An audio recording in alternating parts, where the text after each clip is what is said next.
My mom showed up to my husband's 32nd birthday with 17 of her church friends and a $4,200 catering invoice she expected me to pay. I'm 30th, and I should have seen this coming. My mom is 64, recently retired, and ever since my dad passed 2 years ago, she's been, quote, finding her purpose, which apparently means volunteering my house and my bank account for things I never agreed to. We were hosting a small backyard thing for my husband, Dev. Maybe 15 people, burgers, a cooler of beer, the cheap string lights from the garage. I told her about it on a Sunday phone call, mostly so she'd feel included. Big mistake. She asked if she could, quote, bring a few friends from the prayer group, and I said sure, thinking she meant 2 or 3 widows who'd sit in the corner and ask Dev about his job. Saturday afternoon comes, I'm flipping burgers in a Target sundress when I hear car doors, plural, a lot of plural. 17 people pour into my backyard, plus my mom, plus a man in a white chef's coat wheeling and chafing dishes.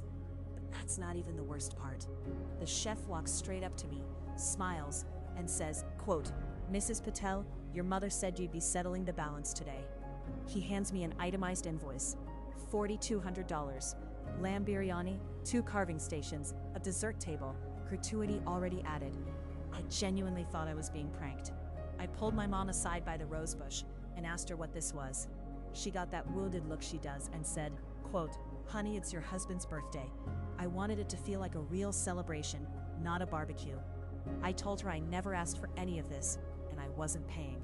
This is where it got really ugly. She told me, in front of 2 of her friends who were pretending not to listen, that she'd already put the deposit on her credit card, $1,500, and if I didn't cover the rest, she'd, quote, have to sell the dining set Dad left her. The dining set my father refinished by hand the year before he died. I felt my face go hot. Dev came over, read the room, and quietly asked the chef to pause service. I should have walked away then. Instead, I told my mom, calmly, that we would pay the $1,500 she'd already put down, and not a dollar more, and the catering company could pack everything up and leave. The chef did. My mom cried. Half her friends left with her. The remaining 6 stayed and ate burgers, and one of them, a woman named Brenda, pulled me aside by the cooler and said, quote, sweetheart, she does this to all of us. You're the first one to say no.